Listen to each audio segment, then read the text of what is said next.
Janarone. Today, gonna do an intro video on Deuce to Seven single draw, and just gonna kind of outline the game and just kind of like with the rest of my videos, just kind of show you how the game works, show you the rules, the basics, and then kind of give you a strategy from which to start from. And we'll do like a sample hand with odds, and kind of cover all the bases so that when you start playing, you have a decent idea of what you need to be doing, what you need to be looking for, things that are going to help you, etc. So we'll just go ahead and get started here with the first slide. So I'm just read it off to start off. Basics. Deuce to Seven single draw is a variation of 5-card draw. It's played using a blind structure rather than antes or bring-in structure used in 7-card stud variations. Aces count as high in the game, and since this is a form of, sorry about this, it happens one time per video. Sorry about that. And since it's a low form of low poker, aces hold essentially no value. I put little. It really should be none, but they're the highest card in the deck, and this is a game where you're shooting for essentially low combinations of cards only, and the ace plays is high only, so you generally want to be discarding it, disregarding it. The goal of the game is the same as it would be in Deuce to Seven triple draw. It is the same game, it's just the way that it's bet is different. So the goal of the game is to achieve the closest hand to 7, 5, 4, 3 deuce without making pairs, flushes, or straights, all of which count against the hand. This game is typically played in no limit form. Occasionally it may be played in pot limit form. So it's almost always no limit when you're playing Deuce to Seven single draw. So that completely changes the dynamic of the game when comparing it to Deuce to Seven limit triple draw. Not only because you're only going to be able to draw once, but also you can go all in pre-draw. So that is going to sort of require you to know, the standards and odds for, the situations that are going to be profitable to be gambling in.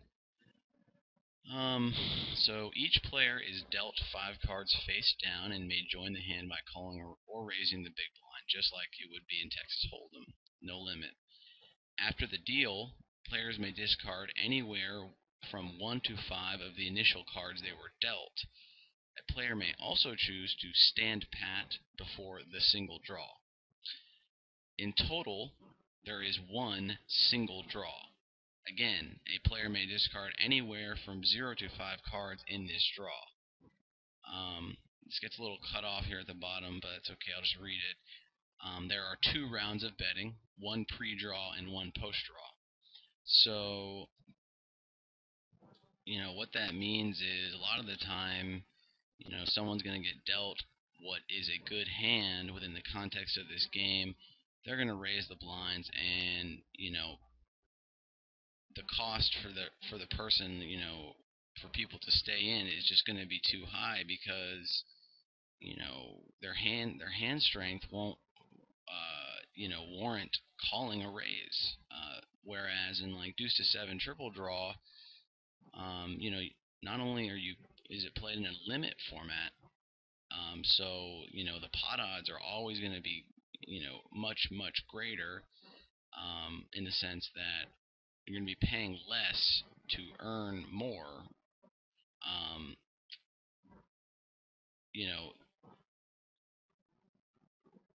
It's just it's a very unusual game, but the fact that it's played in no limit has some, similarities to No Limit Hold'em, just simply because, you know,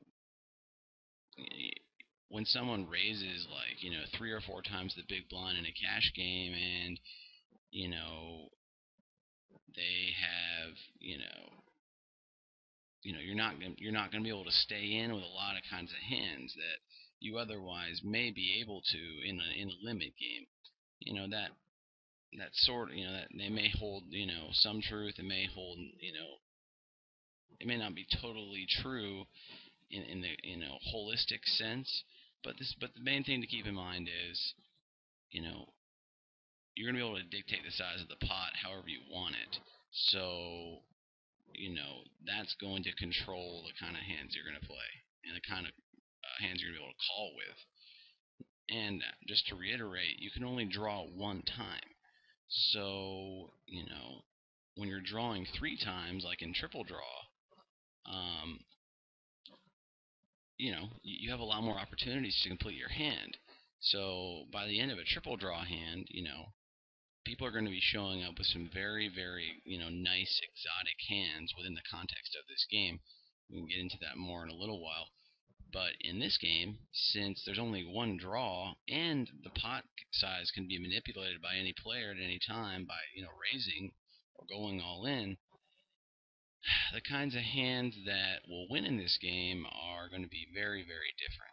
They're going to be, hands that would, maybe be good starting hands in triple draw, or good hands on the first or second draw are going to be good, final hands in this game. But, you can make the exotic hand like 7, 5, 4, 3 deuce in this game, but, it's just going to be a lot tougher to get there because you're not going to be you're not going to be able to take 3 draws, and you're not going to be able to stay in as many pots just because people are going to be raising, too much for, you to stay in with the quality of hand you're getting dealt. So let's move on to the next slide.